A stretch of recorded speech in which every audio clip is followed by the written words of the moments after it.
Man ir viens kolēģis darbā, kuram ir pēdējā laikā šausmīgi krities darba ražīgums. Un zināt, kāpēc?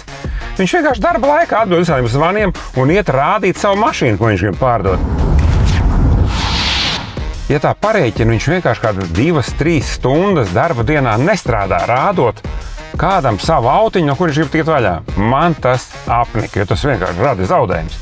Un tad es padomāju, man ir pazīstami čaļi, kur tirgo mašīnas. Un varbūt, ka viņi varētu to mašīnu tirgot viņa vietā. Un lai tas cilvēks dara to, ko viņš prot. Sveiks, Ernest! Sveicināti! Klausies, man ir tāda problēma. Viens čoms darbā caurām dienām atbild uz trubu, skrien lejā uz stāviet, rāda mašīnu, nāk apakaļ, un tad atkal atbild, atkal iet rāda. Tu vari man visu palīdzēt, jo man gribētos tā, lai kāds profesionāls to mašīnu pārdod, nevis cilvēks tērē savu darba laiku. Nu, lūk, es noteikti īstajā vietā. Mēs esam izveidojuši jaunu modeli, braukt pie mums mašīnu atstāt, un mēs viņu palīdzēsim pārdot. Klausies, bet kāda ir spēles noteikumi? Nu, tomēr tev mute jādzesē, tev tā truba jādzesē, tavs darba laiks paiet. Ko tas prasa no tā mašīnas pārdot gribētāji? Principā neko. Mēs piedāvājam mašīnu atstāt pie mums tirdzniecībā, nemaksājot nekādas dienas naudas, nekādas procentus, maksājot tikai vienu summu konkrētu pie pārdošanas.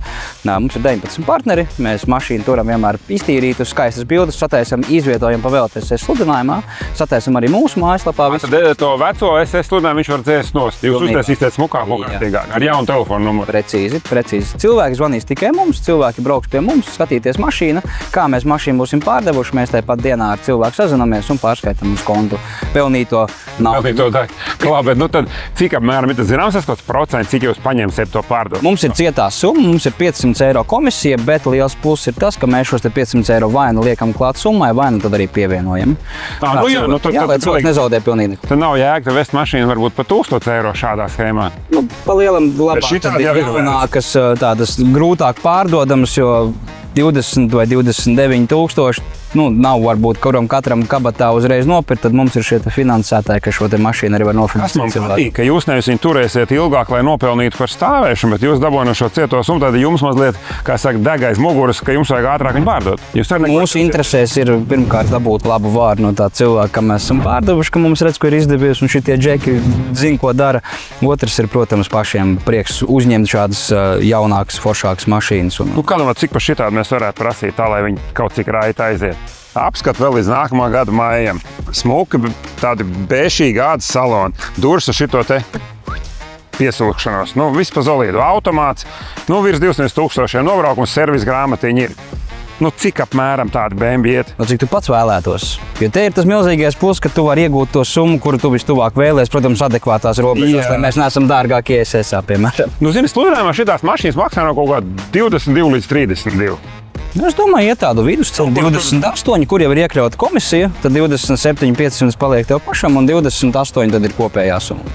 Tad labi, mums būs vieta, kur viņa apstīties visu cauru dienu vaļā, katru dienu var nākt skatīties. SSA sludinājums būs ar smukām bildēm, tātad zvanīs tev nevis kolēģim, kurš zog darba laiku. Un tad, kad mašīna būs pārdota, tad viņš vienkārši daļiņu no tās summas, ko viņam atskaitīs, atstās tev par to daļiņu, un visi laimīgi. Un kas ir pats foršākais, cilvēks var aizbraukt uz ārzemēm, atstāt mums mašīnu, un viņam pat nav jābrauc vairāk pie mums, mēs aizsūtam līguma noslēgumu, viņš viņa parakstu, un mēs viņam pārsūtam uz kontu naudu. Tas viss notiek attālinātos. Protams, nav vajadzīgs cilvēkam klātbūtni pat vairāk. Viena baža. Atnāk kaut kāds tagad jocīgais, grib to BMW iedo izgāzt, aizlaiž te kaut kur pa Lubānas ielu. Kā mēs to risinam? Mēs nekādā gadījumā tādas īpaši jaunākas mašīnas nedodam pašiem braukt, tad mums ir kolēģis, ar kuru mēs kopā kontrolēti izbraucam aplīti, un tad cilvēkam kontrolētā drošā vietā varam iedot arī pašam izbraukt. Bet vienmēr ir devējis klāt, droši lieta, ka mēs to mašīnu nelauzīs, negāsies bez jēga. Protams. Klausies, bet vakar pat bija baigā vētra, reizēm ir krusa. Ne visas mašīnas te zem jumta. Kā mēs ar to tiekam galā, ja tur kāda bukte vai kaut kas? Tas ir pa lielam lielākais plus. Mums arī placis ir apdrošinās, tātad mašīna vienmēr ir pie mums drošībā. Mums ir arī izvietots pa perimetru kameras, mums ir signalizācija. Es to saucu par tādu bezmaksas parkingu ar iespēju mašīnu pārdot, bet jau ļoti drošā veidā. Klausies, man tāds liekas, ka ja šitā aizies, es vēl kādiem satudīšu. Man arī šis tas ir krājumā mājās, ko man pašam neizdodas pārdarīt. Varbūt var īsumā atkārtot pa punktiem, kas tad ir šie soļi, ko mēs šeit dabonam. Tātad ļoti vienkārši. Pirmais ir viena konkrēta summa. Tad, kad mēs pārdodam, tikai tad jūs maksājat. Nav apslēpto izmaksu procentu vai dienas naudu. Un lielākais plus, ja vēlaties mašīnu izņemt ātrāk, jebkurā laikā mēs neprasām par to nekādu kompensāciju. Mašīna ir apdrošināta, vienmēr ir drošībā. Testa brauciens, ja braucam, tad tikai kopā ar kolēģi. Un mums ir šie finansētāji.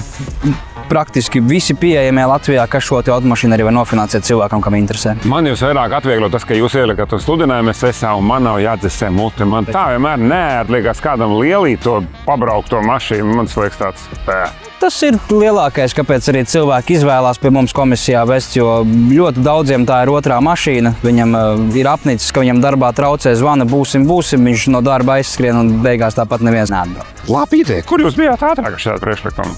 Viņš ir tik racionāls.